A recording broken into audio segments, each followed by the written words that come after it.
It's astrology time. Shane here, daily-astrocat.com, and today is Saturday, the 6th of June.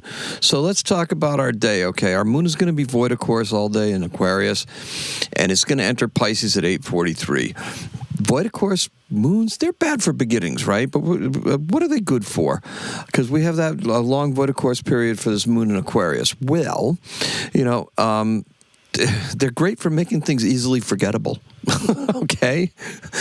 Now, the Reagan White House would purposely hold news conferences on negative topics, specifically during times when the moon was void of course. This was because Nancy Reagan's astrologer, because of her astrologer's advice, okay? Once released, the news had no energy to carry it forward, and it would quickly die down. It had no momentum, right? It was void of course. So, void of course moons are also great for things, doing regular things, like daily chores and stuff like that. Nothing fantastic. They also say it's great to schedule things that you don't want to do during a void of course moon. So that's a kind of interesting thing to keep in mind for the next time. Now, look, the big things we're working on, they're going to calm the F down, right? They're just out of mind, right? This is just the impression that I get.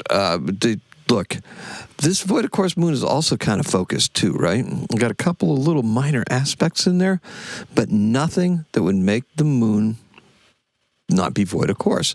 So these aspects don't really count. So we really have a focused moon first in the void of course moon in Aquarius, which is going to that freedom of expression and stuff like that we're going to bring forward to the forefront, that we talked about yesterday, that we discussed yesterday.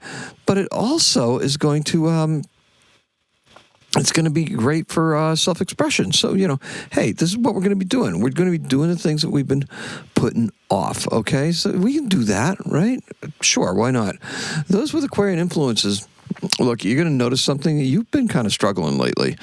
And I had a long discussion with someone yesterday, and I'd like to thank everybody for that, because yesterday was a great day for engagement, and I thoroughly enjoyed all the interactions that I had with people. It really made a difference, okay? We got to get it on the long version, too. That would be great, the podcast. Let's get it out there and share it, because this is fun. This is what we do. This is the information that I like to provide you with. Now, those who have Aquarian influences, look, you've been struggling a little bit. You know why? Because that's Pluto. Pluto in Aquarius. So Pluto in Aquarius is just causing these things to be kind of murky and mucked up and kind of a little bit more difficult, even though we have this great moon with this opportunity for self-expression and to be eccentric and to be unique and inventive in certain ways. We're also being, just held back just a little bit, because where it's being directed towards is going to be tough, because Pluto takes little things and makes them big, right? Yeah, it can take little things and make it really, really big. So little annoying problems can really get blown up and be kind of overwhelming. And by the same token, you can actually take that energy and reverse it and use Pluto to break down bigger problems into smaller things. So that's a very interesting thought on Pluto. Our moon is focused, and it's focused both when it's in Aquarius, and after it switches into Pisces, there's no aspects with Pisces either. So that's going to be a little bit creativity. So the emotions that we're going to feel after that moon enters Pisces are going to be intensified as well. So today's keyword is impression, and the color, keep it in line with that, is Claude Monet's purplish gray. Think of the Water Lily series, or maybe that Bridge series or something like that, where the different times of the day and the dusks and everything. So Gemini season wants us to do all of the things, everything, right? Just as it's thrown at us. Our version of the truth is what seems important. We should tell everyone everything we know. Well, in Gemini, that dumping our brain via our mouths frees us up for more information. But there's a wrinkle, there's a twist. Mercury in Gemini. Mercury, the ruler of Gemini, is in Cancer. So, see, I did that. That was my mouth dumping, right? Here's the problem. Mercury in Cancer changes the way that new information is being processed. It's not processed as that sparkly logic and that snap, snap, snap and all that. No, it's intuitive and impressive, and it's that more impression, and it's the impression that you get from the ideas rather than, and the feeling and the intuition rather than the actual ideas themselves, and that changes how that is processed. Today, this new information will hit us as outrageous, okay?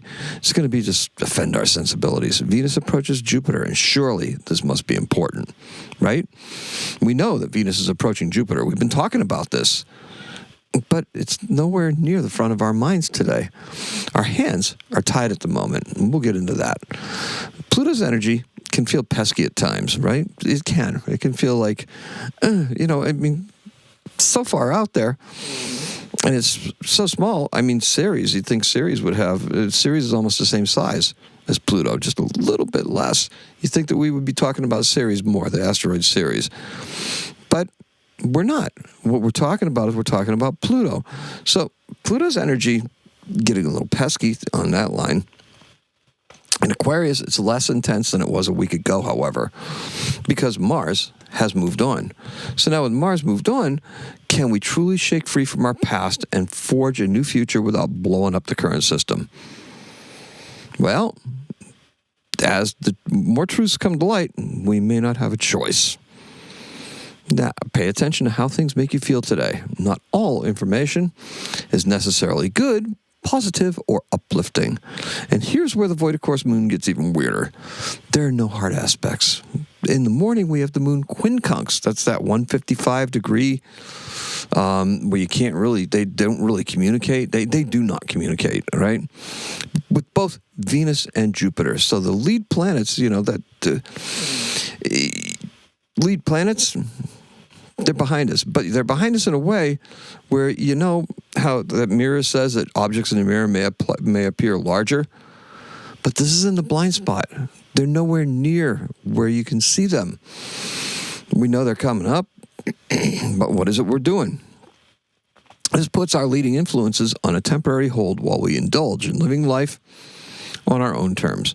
I encourage you to express yourself fully today in an independent and free spirit. Allow yourself to get artsy and weird. Permission granted. Now, as the moon moves into Pisces, the creative flow is awakened, inspired by our experience and information gained today.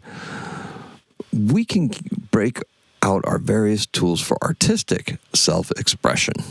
That was really awkwardly stated, Shane. That's okay. Communication, Mercury, Cancer. It's starting already, right? Now, this is following through with that artsy and weird spirit. Now, the impression I get, there's our keyword again, is this. We're going to render, how are we going to render the light? Much like how Monet famously never used black as a color, we are filtering out the negative, the untruthful, and the hyperbolic in favor of showing the effects that color and light will have on our perception. In this case, the hand produces what the mind conceives. So, in 1991, NBC announces Jay Leno will succeed Johnny Carson as host of The Tonight Show.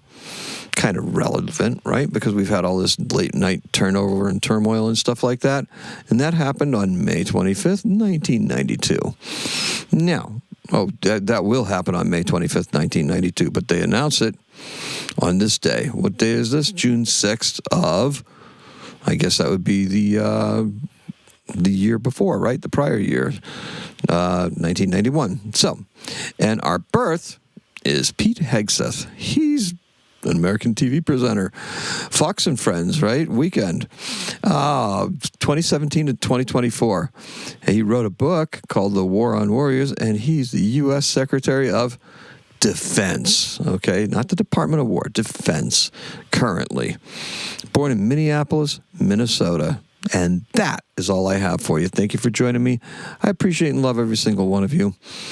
The key word is impression. My impression is that it should still be Department of Defense. And the color is Claude Monet's purplish gray. That's all I have for you. Keep those comments coming. I appreciate and love every single one of you. Today's a 5. Enjoy it. Get weird and artsy. Happy astrocatting.